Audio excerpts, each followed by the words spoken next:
Halina, tayo po't panoorin ang mga aral at mga mensahe ng makabagong panahong katuruan.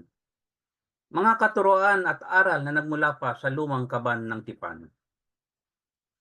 Mga katuruan, mga hula, mga mensahe na matagal nang kinalimutan ng kasaysayan.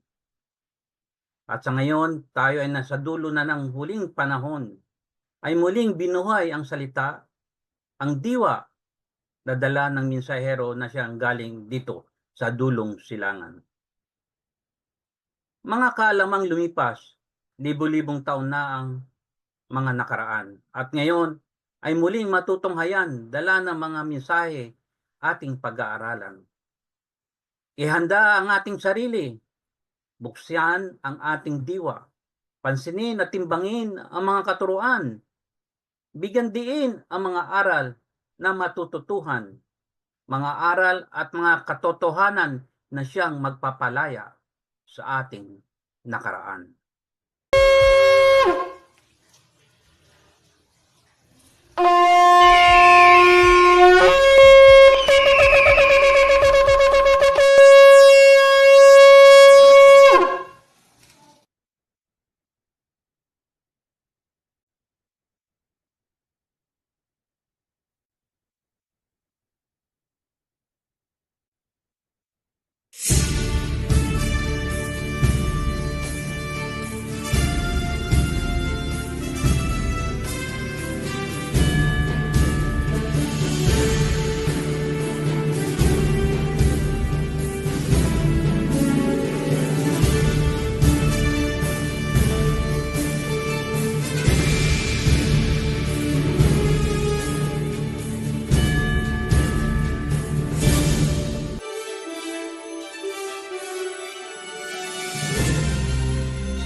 Masayang pagbati mga Oferians.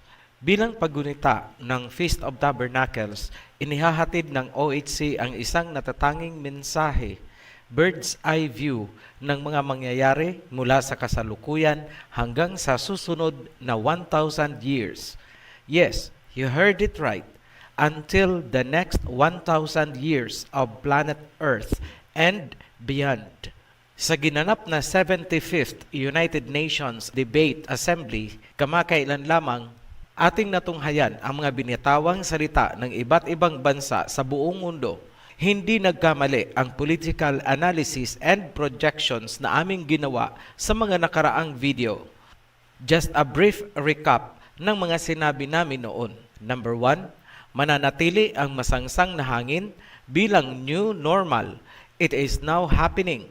It will stay this way for a while.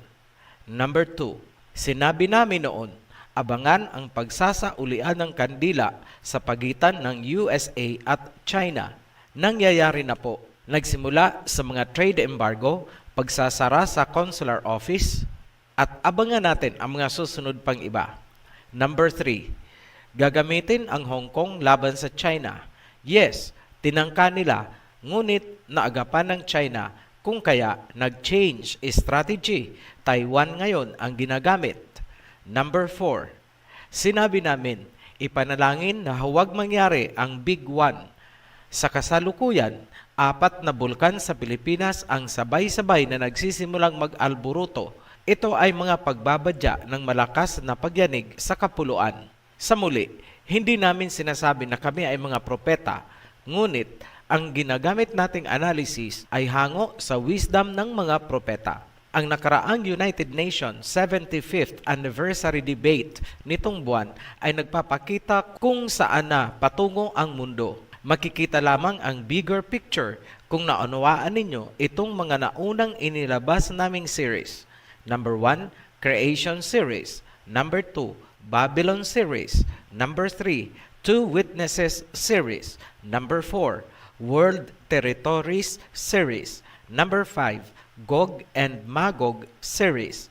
Dalawa lang ang key players sa geopolitical arena, Seeds of the Woman at Seeds of the Serpent, na gumagamit ng beast governments and religions. Kapag pinag-uusapan ang prophecies, maraming sekta at tagapagturo ang dumidirekta agad sa Book of Revelation. Nilalaktawan nila ang Genesis, Isaiah at iba pang mga kasulatan, kung kaya namamali sila ng interpretation. Kadalasan, pinapasukan ng doktrina ang mga prophecies, kung kaya hindi nila nakikita ang mga katuparan. Ganito ang nasusulat ni Prophet Ezekiel. Ezekiel chapter 13 verse 3. Thus saith Yahweh, woe unto the foolish prophets that follow their own spirit and have seen nothing. Kaawa-awang mga hangal na propeta na sinusunod ang sarili nilang diwa, kung kaya't wala silang nakikita. Anong aspeto ang dapat bantayan? Geopolitics and religions. Corroboration na lang po ang ibang indicators gaya ng mga kalamidad. Sa geopolitics, pinakamahalagang bantayan ang mga nangyayari sa United Nations. For one reason, ang namumuong hidwaan ng mga bansa na mag-culminate sa pangatlong pandaigdigang digmaan ang natatanging hudyat ng muling pagbabalik ng Mesaya. Tanong, ano ang mga eksaktong mangyayari immediately before maganap ang digmaan at pagbabalik ng Mesaya? Matatagpuan yan sa maikling kasulatan ni Prophet Joel. Basahin nyo, 3 chapters lang po yan and barely 3 pages ng inyong Bible. Mag-concentrate po kami sa chapter 3 ng Book of Joel. Basahin natin, Joel chapter 3 verse 1. For behold, in those days and in that time, when I shall bring again the captivity of Judah and Jerusalem. Sinabi ng Mesaya, babalikan niya ang usapin tungkol sa pagsakop kay Judah at pag-agaw sa Jerusalem.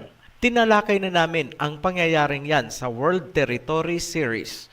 Halinhinan ang mga sumakop sa Jerusalem, notably Canaanites, Babylonians, Assyrian Canaanites, Greeks, and Romans. Sa kasalukuyan, mga Europeans pa rin ang umuukupa sa lupain ni Jacob. Verse 2, I will also gather all nations and will bring them down into the valley of Jehoshaphat and will plead with them there for my people and for my heritage Israel, whom they have scattered among the nations and parted my land. Sinabi ni King Yahawashai, ang mga bansa ay titipunin ko sa Valley of Jehoshaphat at sila'y kakausapin ko para sa kapakanan ng aking bayan, ang aking Israel, my heritage, na kanilang ikinalat sa iba't ibang panig ng mundo at hinati ang aking lupain. Ang tinutukoy ng verse na ito sa world history ay ang paghati ng Palestine at ang pag-agaw sa Jerusalem. Titipunin ni King Yahawashai ang mga bansa para bawiin ang Jerusalem at paalisin ang mga dayuhang humati sa Palestine. Ang sinabing ito kay Prophet Joel ay namumuuna ngayon at nakikita kahit sa United Nations 75th Anniversary Debate na ginanap nitong September 2020.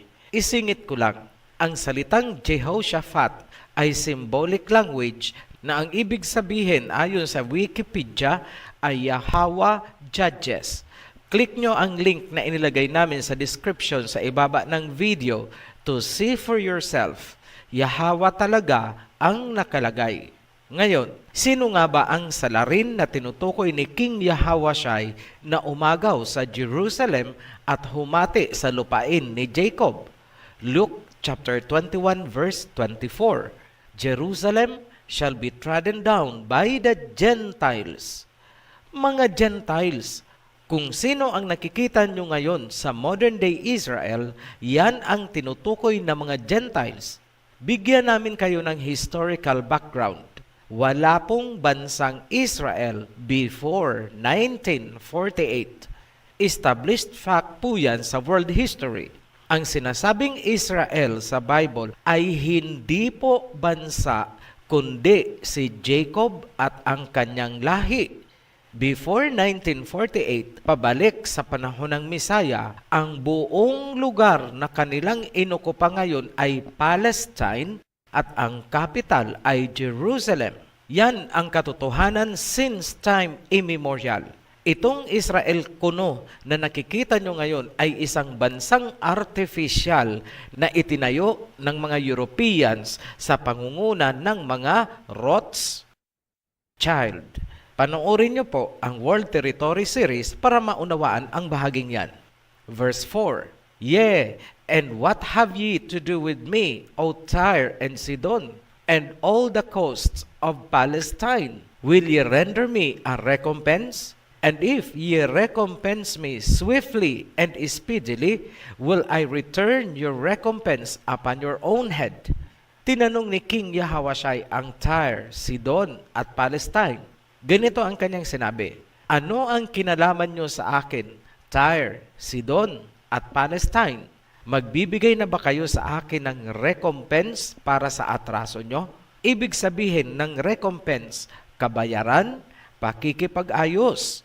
Ano nga ba ang kanilang atraso kay King Yahawashai na dapat nilang ayusin? Verse 5, Because ye have taken my silver and my gold, and have carried into your temples my goodly, pleasant things. Verse 6, The children also of Judah and the children of Jerusalem have ye sold unto the Grecians, that ye might remove them far from their border. Ito ang kanilang atraso. Number 1, ang pagkuha sa mga mamahaling fixtures sa temple. Number 2, ang pagbenta sa mga descendants ni Judah sa mga Greeks upang ilayo sa territorial borders. Sa muli, border ng Shemite territory ang tinutukoy dito ni King Yahawashai. Ngayon, sino nga ba ang Tyre, Sidon at Palestine sa United Nations na makikita natin sa kasalukuyan? Linawin namin sa inyo, hindi lamang ang literal na lupain ng maliit na city ng Sidon at Tyre ang tinutukoy ng verse, kundi ang lahi ng mga tao at civilization kahit saan sila napunta ngayon. Para mas malinaw, kunwari, ipagpalagay natin na ang lupain ng Tyre at Sidon ay wala na, lumubog na sa tubig. Ngunit kung buhay pa rin ang kanilang lahi at civilization, sila pa rin ang tinutukoy na Tyre at Sidon. Hindi po ang lupa na lumubog ang tinutukoy. So biblically, maaaring ang Tyre at Sidon na tinutukoy ay nasa Turkey, Lebanon, Syria at iba pang lugar na nakapaligid sa Jerusalem. Ang Palestine is maintained ang identity dahil sila mismo ay nasa silangan ng Jerusalem. Ano ang tugon nitong mga bansa sa salita ni King Yahawashai?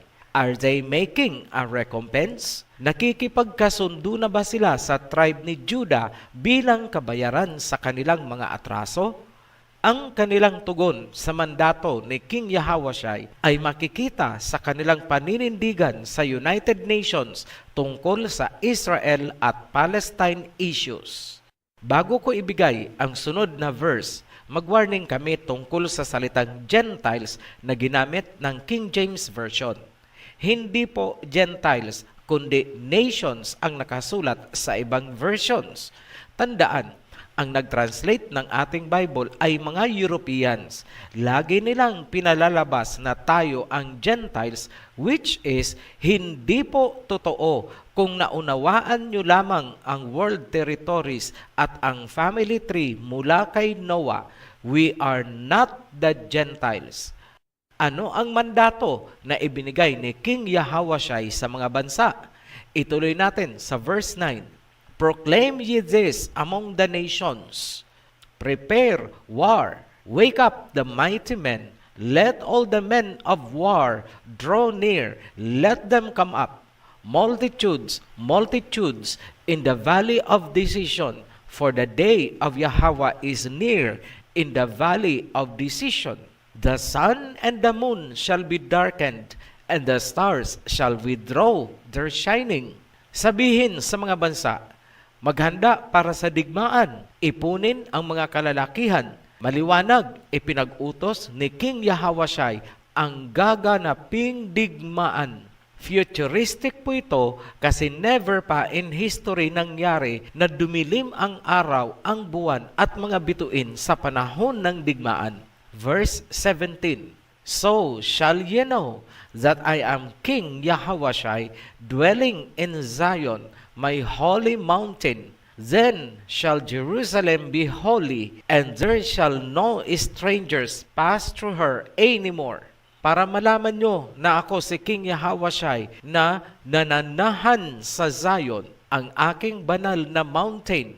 Sa ganon, wala nang mga dayuhan na aapak sa Jerusalem. Ano ang purpose ni King Yahawashai para sa digmaan? Number 1, bawiin ang Jerusalem para hindi na ito yuyurakan ng mga dayuhan na ayon sa Luke 21 verse 24 ay mga Gentiles. Number 2, iganti ang Jacob Israel, lalo na ang tribe ni Judah na ibinenta ayon sa verse 6 kanina. Malinaw, ang pinaka-ultimate goal ng pangatlong pandaigdigang digmaan ay ang pagbawi sa Jerusalem para makauwi ang tribes of Israel.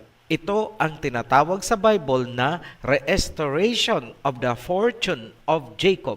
Para matupad ang restoration, kailangang palayasin ang mga hintil na naghuhudyo-hudyuhan sa Jerusalem ngayon.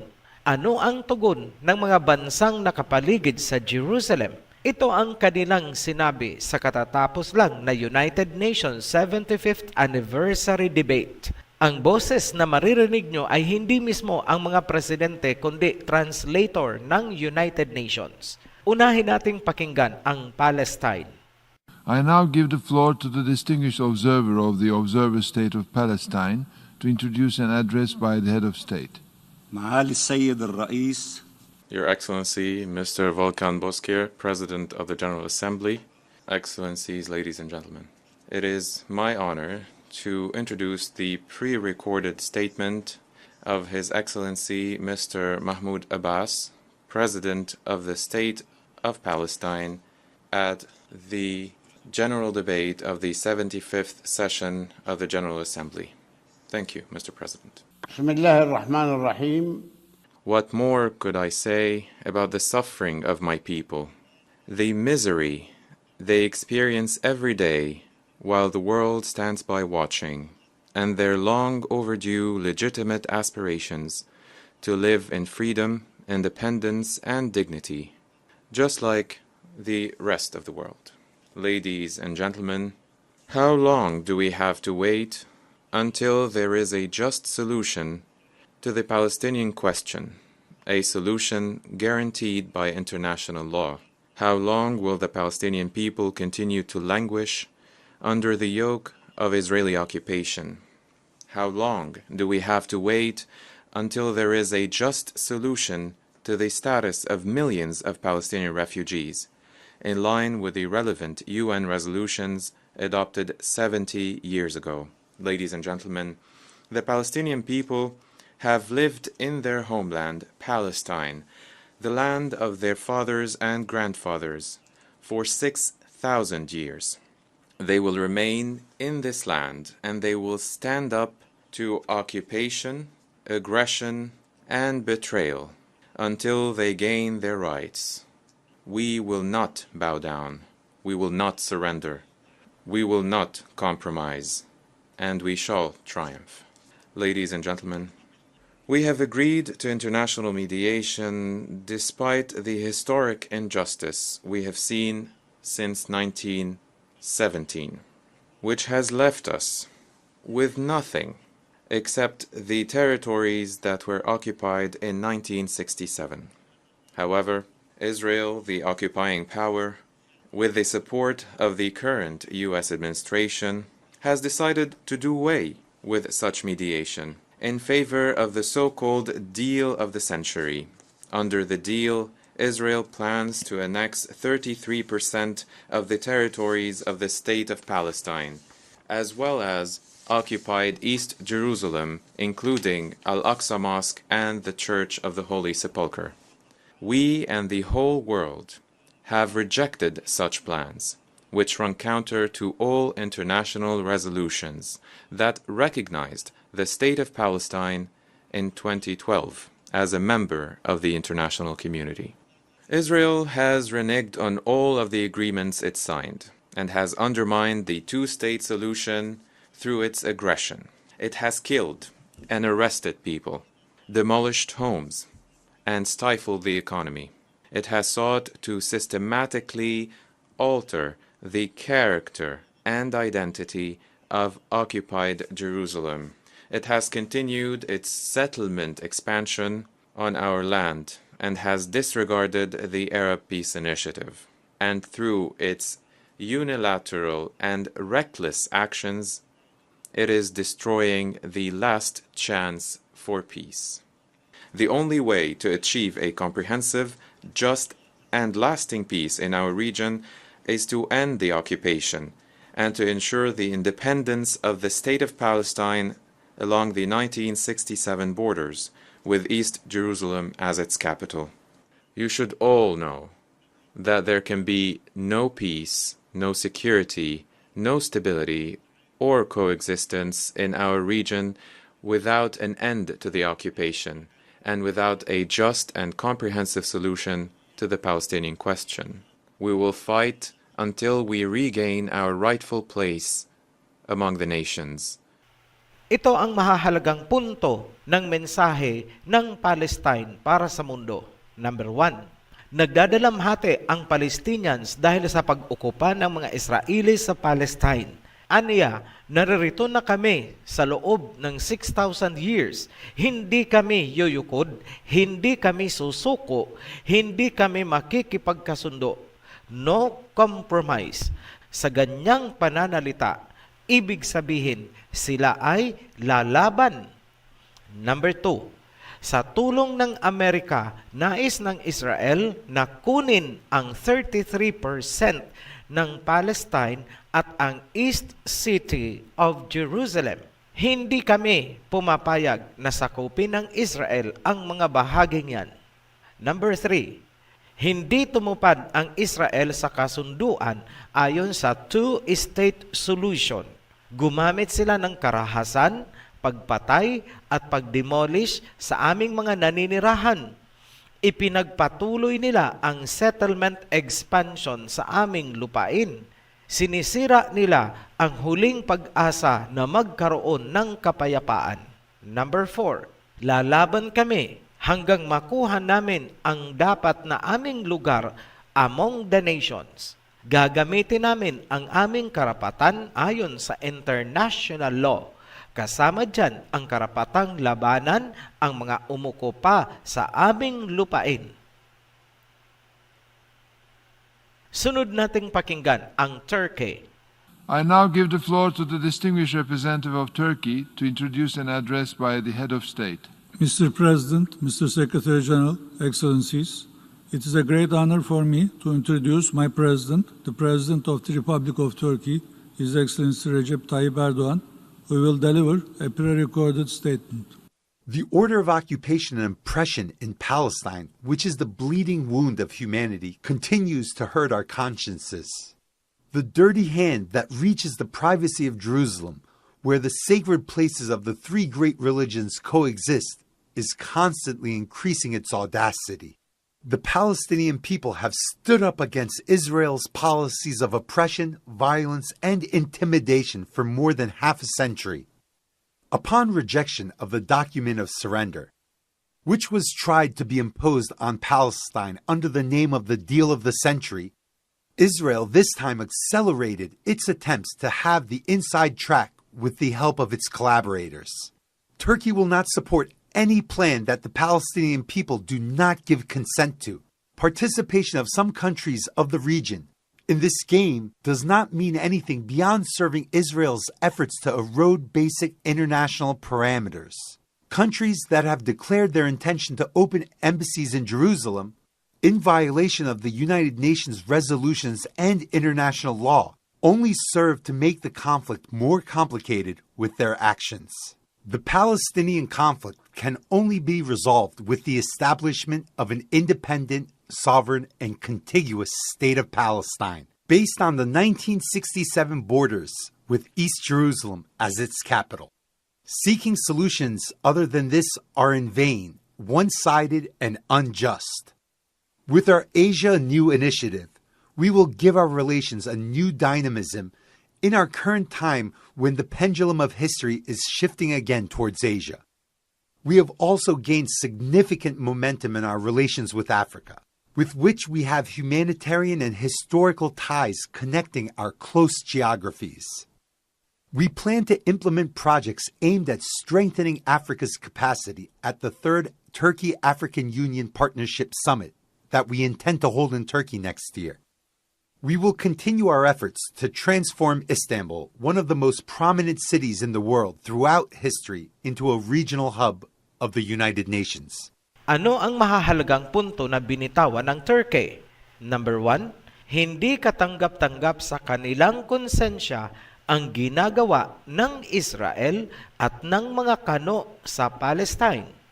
Number 2, tinawag ng Turkey na dirty hand, maruming kamay, ang panghihimasok ng mga kano sa Jerusalem. Number 3, hindi susuporta ang Turkey sa anumang hakbang na hindi sinasang-ayunan ng mga Palestinians, lalo na yung deal of the century na pilit ipinapalunok ng mga kano sa mga Palestinian, nakapaloob sa deal of the century na isusuko ng Palestine sa Israel ang 33% ng kanilang lupain kasama ang East Jerusalem. Number 4, sinabi ng Turkey, ang tanging paraan para marisolba ang issue sa pagitan ng Israel at Palestine ay ang pagbibigay ng independence at recognition sa State of Palestine bilang isang sovereign nation. Ang anumang hakbang liban dito ay hindi makatarungan. Number 5, sa pamamagitan ng Asia New Initiative, pag-iibayuhin ng Turkey ang kanilang relasyon sa Asia, Shemites at African Union. Tandaan, sa ating plating, Turkey ang pinakadulo ng Shemite territory. Beyond the line ay Europe na. Number 6, gaganapin ang Turkey-African Union Summit next year na may layuning palakasin ang kakayahan ng Africa. Number 7, sisikapin ng Turkey na mai-transform ang Istanbul bilang regional hub ng United Nations, meaning magkakaroon ng hub ang UN sa loob ng Shemite territory at hindi sila aapak sa lupain ng mga kano. Safe. Pakinggan naman natin ang mensahe ng Iran. I now give the floor to the distinguished representative of the Islamic Republic of Iran to introduce an address by the head of state. Thank you, Mr. President, Mr. Secretary General. I have the honor to introduce the pre-recorded statement of His Excellency Dr. Hassan Rouhani, the President of the Islamic Republic of Iran. In the name of God, the compassionate, the merciful, all praise belongs to the Almighty God, and peace and blessing upon His Prophet and his household and companions.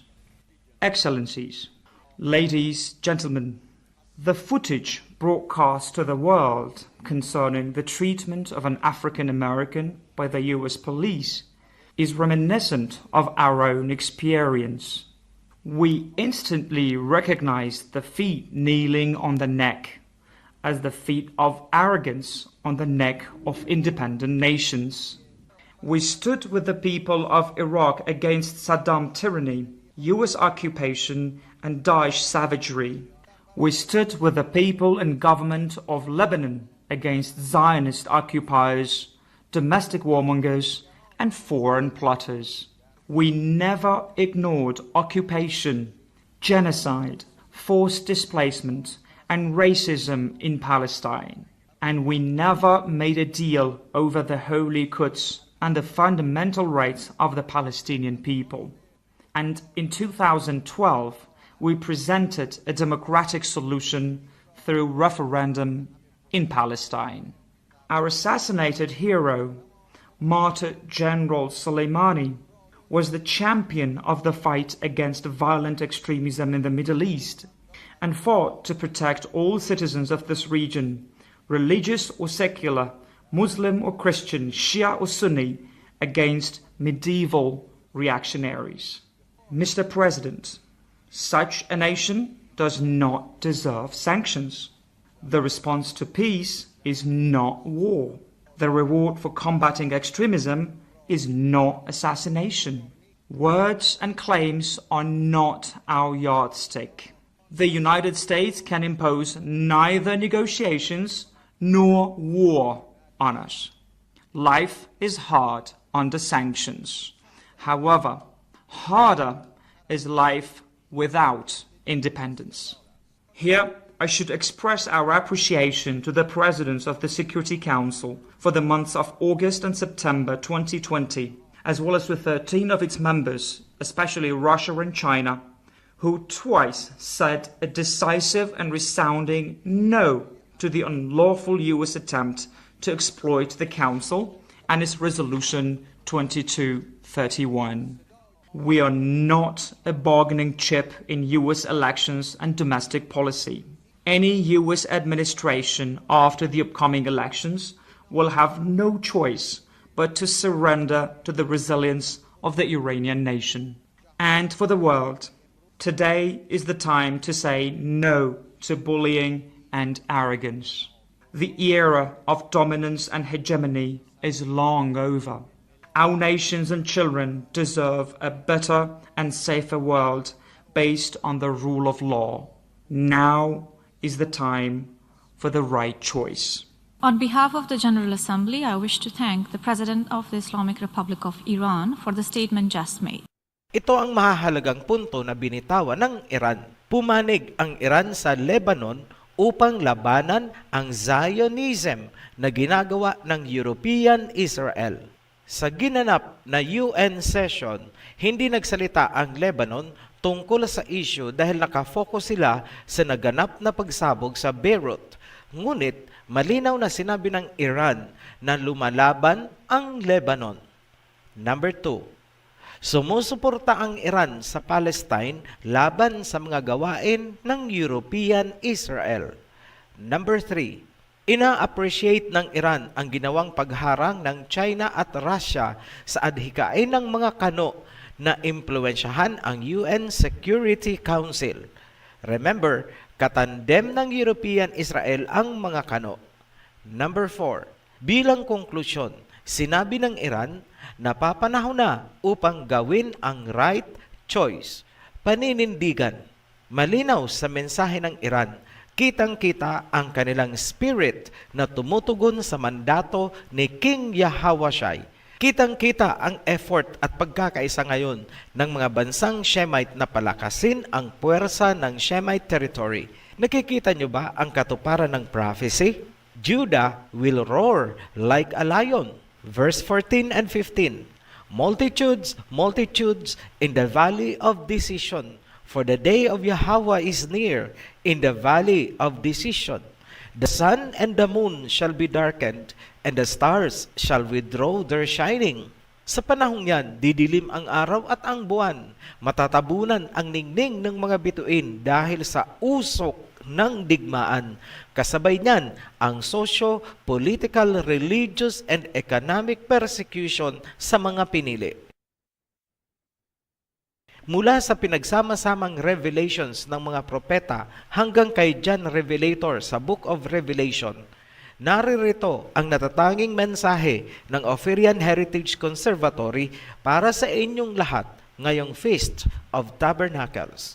Nalalapit na po ang pagsiklab ng pangatlong pandaigdigang digmaan. Yan ang hudyat ng muling pagbabalik ni King Yahweh. Maging handa sa mga mangyayari physically, emotionally, at higit sa lahat, spiritually. Narito ang mga significant milestones. First milestone, hudyat ng padating na digmaan. Number 1, patuloy nakakalat ang pangalan ng Ama at ng Mesaya, magigising ang mga lost tribes ni Jacob worldwide. Maglalabasan sila mula sa mga religions at babalik sa tamang pananampalataya ng kanilang ancestors. The name of Yahweh will be glorified. Number 2, maitatayo ng mga Gentiles ang kanilang third temple sa Jerusalem. Ipapatupad ng United Nations sa mga member countries na lahat ng tao ay kailangang magpa-member lamang sa mga religion or sekta na accredited ng Ecumenism or World Church Council. Ang kanilang magiging sentro ay ang third temple ng mga Gentiles sa Jerusalem, kung saan ipoproklama nila ang kanilang Mesaya. Yan ang totoong kahulugan ng kanilang unity and world peace. Ang mga bansang tatanggi ay papatawan ng mga economic sanctions. Dito masi-single out ang mga Yahweh worshippers. Automatic, considered tayo as enemies of the state. Ito ang simula ng Great Tribulation. Run to the wilderness. Tumakbo na kayo. Number 3, ang mga Gentiles ay maghahandog ng red heifer sa kanilang Mesaya doon sa third temple. Dito mag-aalimpuyo sa galit ang Ama. Ikakasa ng mga bansang Shemites ang pagbawi sa Jerusalem alinsunod sa nais ng Mesaya Yahawashai na isinulat ni Prophet Joel. Didilim ang araw at buwan sa kalagitnaan ng digmaan. Expectedly, magiging ruins at mawawasak ang malaking bahagi ng Jerusalem. It will become a desolate place. Number 4, magaganap ang second coming ni King Yahawashai kasama ang heavenly army. Tutulungan ang mga Shemites sa pagbawi sa Jerusalem at pagpapalayas sa mga Gentiles.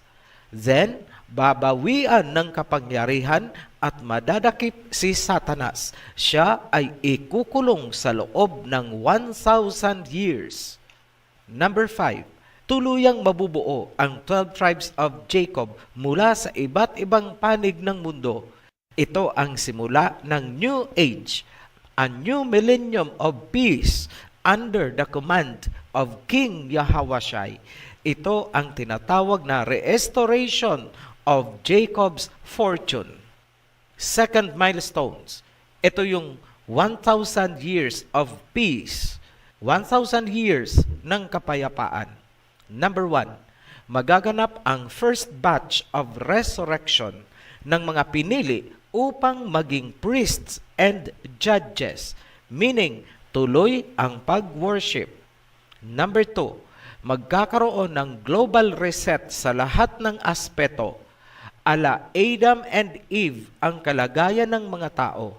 Mag-a-adjust din ang lifespan gaya ng kina Adam and Eve bago nagkasala.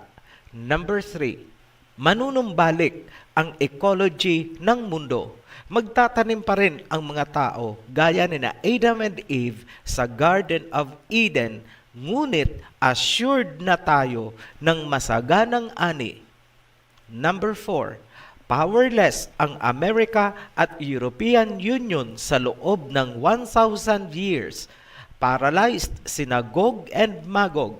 Makakaranas ng matinding tagutom ang mga Gentiles. Number 5, authoritarian government ni King Yahawashai ang mangingibabaw sa lahat ng bansa, buong mundo, mula sa national government hanggang sa lowest level ng society. Third milestone, pagkatapos ng 1,000 years of peace, muling pakakawalan si Satanas. Muling mamamayagpag ang mga Gentiles. America and European Union and allies will rise again in power. Number 2, muling lilinlangin ni Satanas ang mga bansa upang tumalikod sa authoritarian government ni King Yahawashai. Tatangkain nilang muling agawin ang Jerusalem at digmain ang Israel ni Jacob sa pangunguna ni Gog and Magog. Huling hirit na po nila yan. Pauulanan sila ng apoy mula sa langit. Number 3, itatapon si Satanas sa lake of burning sulfur kasama ang kanyang mga propeta, pastor at mga tagapagturo.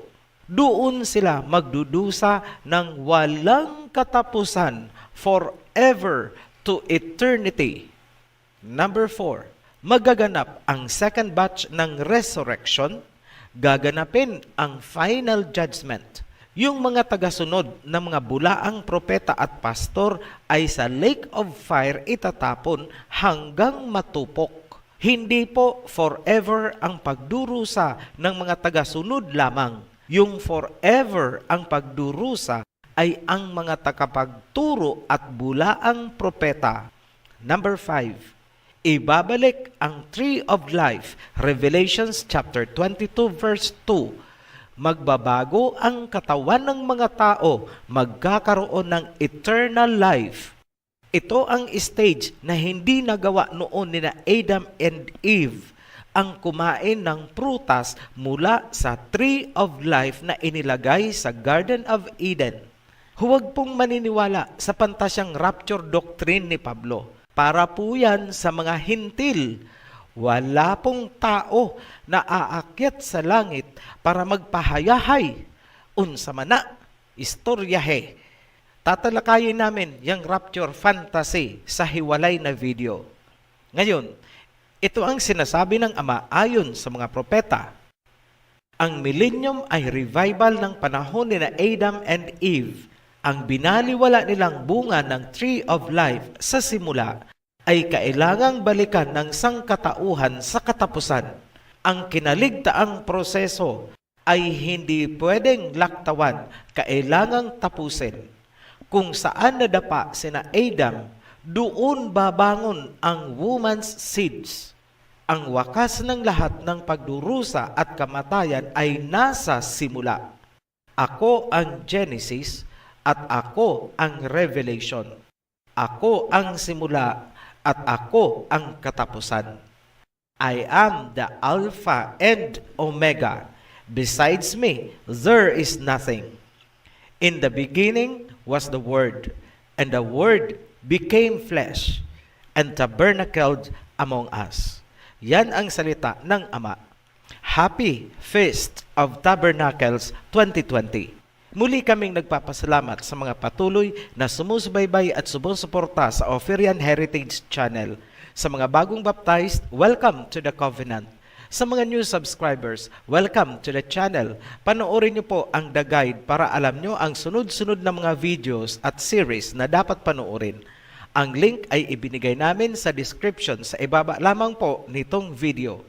Para sa lahat, be blessed. Shalom. Maraming pong salamat sa inyong pakikinig. At kung meron po kayong natutuhan, please share the video link. At kung may mga katanungan na nais malaman, please contact ang link na nasa ibaba nito. Maraming pong salamat. Sa muli, umayo po tayo ng may kapayapaan.